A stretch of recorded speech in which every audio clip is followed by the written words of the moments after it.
नमस्कार दोस्तों, आप सबका मेरे YouTube चैनल में स्वागत है।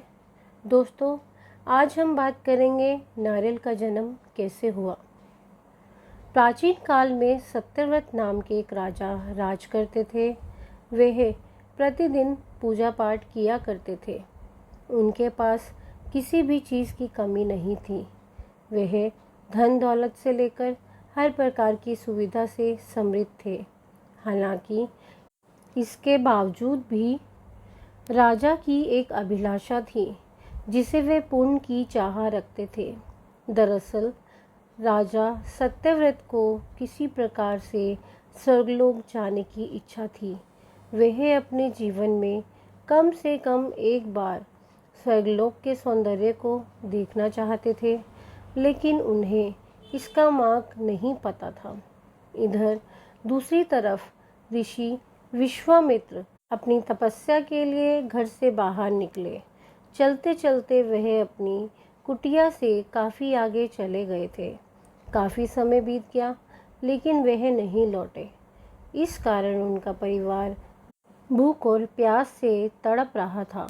राजा सत्यव्रत को जब यह पता चला तो उन्हें ऋषि विश्वामित्र के परिवार के पालन पोषण की जिम्मेदारी ले ली। कुछ समय बाद जब मुनिवर लौटे तो वह अपने परिवार को कुशल देख काफ़ी प्रसन्न हुए। उन्होंने पूछा कि उनकी अनुपस्थिति में किसने उनकी देखभाल की। इस पर ऋषि के परिवार वालों ने बताया कि राजा ने उनके पालन पोषण की जिम्मेदारी उठाई थी। यह सुनकर ऋषि विश्वामित्र तुरंत राजमहल पहुँचे और राजा से मुलाकात की। वहां पहुंचकर उन्होंने सबसे पहले महाराज को धन्यवाद किया। इस पर राजा ने ऋषि अपनी इच्छा पूर्ण करने का आशीर्वाद मांगा। राजा की बात सुनकर ऋषि विश्वामित्र ने कहा, बोलिए महाराज, आपको क्या वरदान चाहिए। तब महाराज ने कहा, हे मुनि, मुझे एक बार स्वर्गलोक के दर्शन करने हैं। कृपया करके मुझे वहां जाने का वरदान दे। राजा की प्रार्थना सुनकर ऋषि विश्वामित्र ने एक ऐसा रास्ता बनाया जो स्वर्गलोक की ओर जाता था। यह देख राजा सत्यव्रत बहुत खुश हुए। वह तुरंत उस रास्ते पर चल पड़े और स्वर्गलोक पहुंच गए। यहाँ पहुँचते ही इंद्रदेव ने उन्हें नीचे धक्का दे दिया, जिसके कारण वो सीधे धरती पर जा गिरे।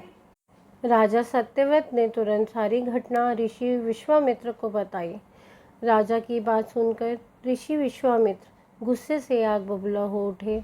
उन्होंने तुरंत सभी देवताओं से इस बारे में बात की और इस समस्या का हल निकाला, जिसके बाद राजा के लिए एक नया स्वर्गलोक बनाया गया।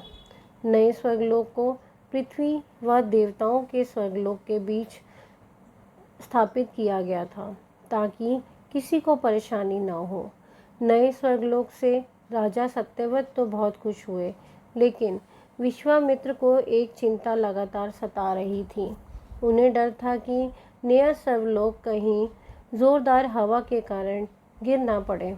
अगर ऐसा होगा तो राजा सत्यव्रत दोबारा से धरती पर गिर जाएंगे।